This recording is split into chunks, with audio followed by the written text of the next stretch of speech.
এই ব্যারাকপুরে 7 জন বিজেপি কর্মী শহীদ হয়েছে।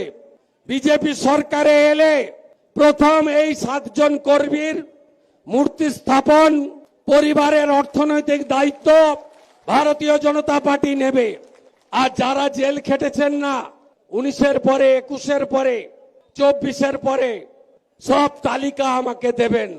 আমরা যেমন চাকরি, শিল্প, কৃষি, কর্মসংস্থান জোয়ার আনবো, মমতার হাতে অত্যাচারিত, জেল খাটা প্রত্যেকটি রাষ্ট্রবাদী, দেশপ্রেমিক ভারতীয় জনতা পার্টির কর্মীদেরকেও আমরা সংগ্রামী ভাতা দেব, মাসে 5,000 টাকা করে।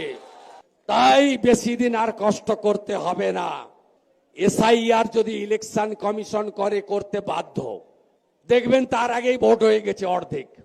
কাদের কাদের নাম বাদ যাবে? বাংলাদেশ থেকে ধর্মীয় কারণে অনেক হিন্দু এখানে আছেন, ব্যারাকপুর এলাকায় প্রচুর হিন্দু লোকজন আছেন, মতুয়ারা আছেন।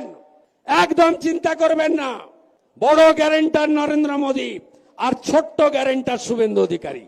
একটা হিন্দু ধর্মীয় কারণে বাংলাদেশ থেকে প্রাণ নিয়ে চলে এসেছেন, তাদের কোনো ক্ষতি আমরা হতে দেব না। জীবন থাকতে থাকতে 4 রকমের লোকের নাম থাকবে না, মৃত ভোটার থাকবে না, ডবল এন্ট্রি থাকবে না, অস্তিত্বহীন ভুয়া ভোটার থাকবে না, রোহিঙ্গা বাংলাদেশের মুসলমান থাকবে না। প্রথমে